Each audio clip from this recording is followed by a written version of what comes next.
You know you boys shouldn't be here. They're on meth. I'm a runner. They're on heroin. Our dogs are floating away.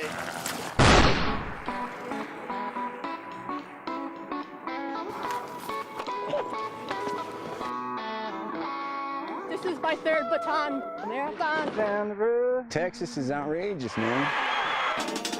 That's not a dog. Is that a bear? Drought throughout the state of New Mexico. One of those plants. They're awesome. I have never seen anything like this.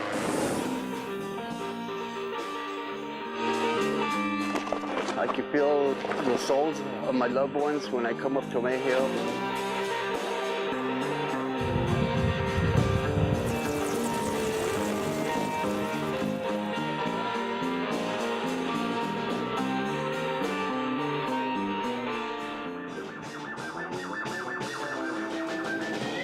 There's Department. He just went into the middle of the road and started shooting. It hurts. We just moved in.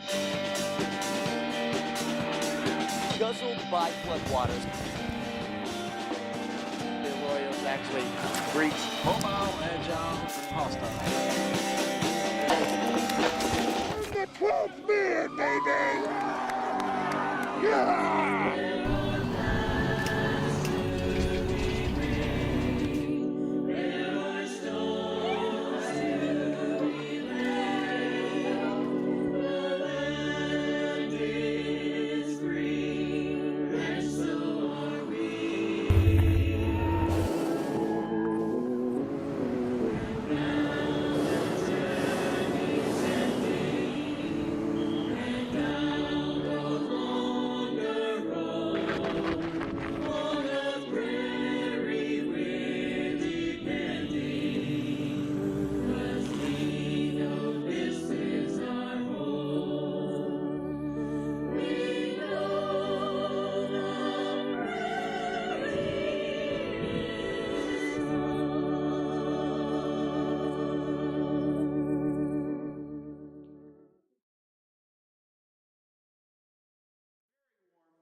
Mr. Dave Keller.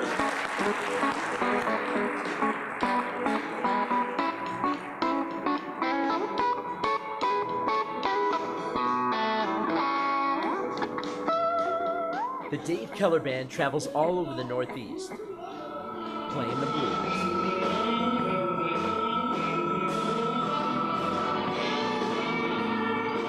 Out of all the places they go, Keller says the Northeast Kingdom has always been one of his favorites. Just the energy of it all, you know, it's so much fun playing guitar, so much fun singing, so much fun playing with these guys in the band, you know, all the energy we have together, just playing off each other's energy.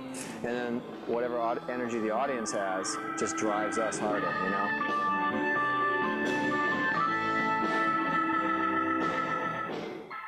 Forgetting where you are and losing yourself in the music. Those are the feelings described by Dave and his band members. When it's really good, I don't even remember it. You know, I'm not thinking about it. You know, because you're just so in the moment.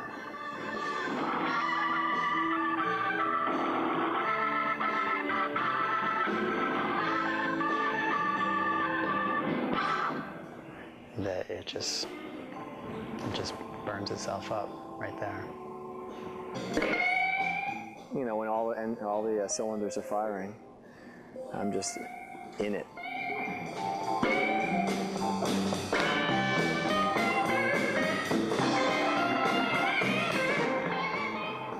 With their real sound and vintage equipment, Keller brought the audience to life, showing that there really is a great appreciation for the blues. And just enjoy looking people's faces in the audience and just see them smiling back at you, and you know you're doing it.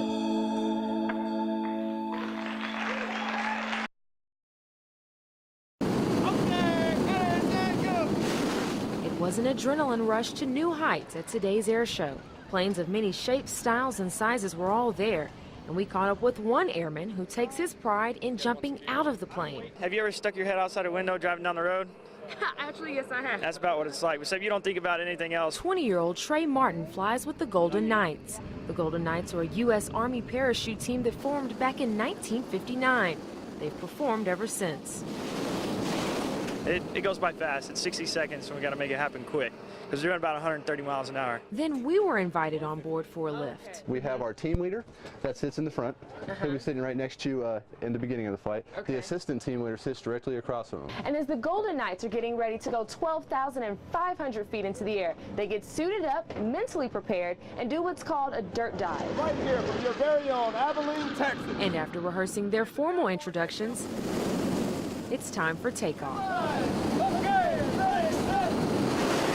The feeling in free fall is of total freedom. It is the wind rushing at you, and there's absolutely nothing stopping you from doing what you want in the air. And they amazed us and everyone on the ground watching.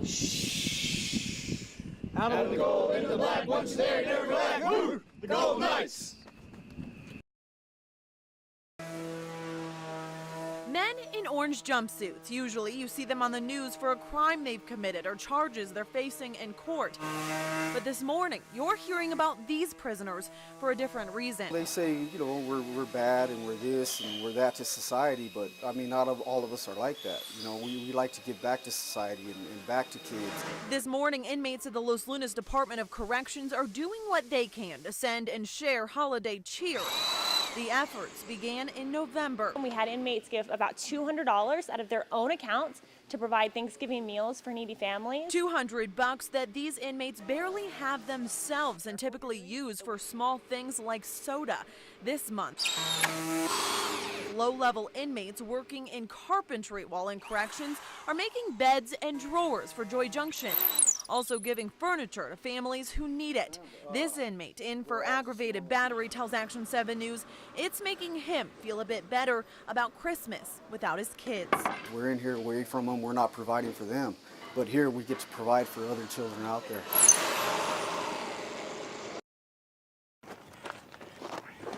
With every step, every song, and every cross carried, thousands of New Mexicans spent their Good Friday. Morning, how are you? My beloved Jesus, it is not the way. Praying, reflecting, and taking in the sights and sounds here at Tomei Hill, a decades-old tradition. It's a religious thing. I pray the rosary on the way up the hill.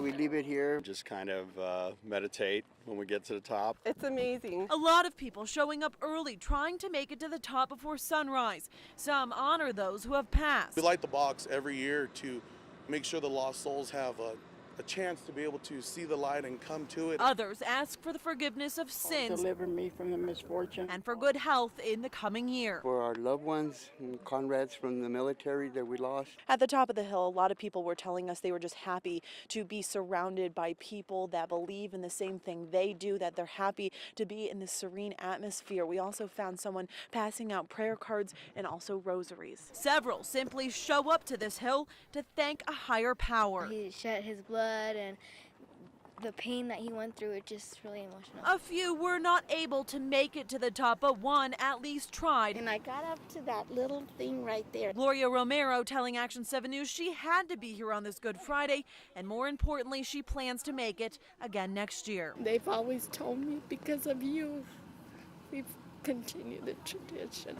Angela Brower, KOAT, Action 7 News. Lakewood is right across the railroad. With wide eyes, Governor Susana Martinez took this site in. 3 cars drowned in swift floodwaters. It's one of the only roads to a nearby RV park just south of Artesia. Because of this, over 30 people are homeless until waters recede. Many of them will lay their heads down on a cot in a shelter tonight. It's heartbreaking because you can't go home. Martinez knew this was coming. On Wednesday, she signed a disaster declaration making funds available to areas in the state damaged the most by the remnants of Hurricane Odile. The National Guard was also on standby across southern New Mexico, waiting to execute swiftwater rescues. Though the state was ahead of the game, Martinez found it difficult to see sites like this. We want the rain. We've had a lot of drought, but when it comes all of a sudden, there are consequences. But let's not forget about the sights we've seen firsthand all week. Deming, pounded by rain.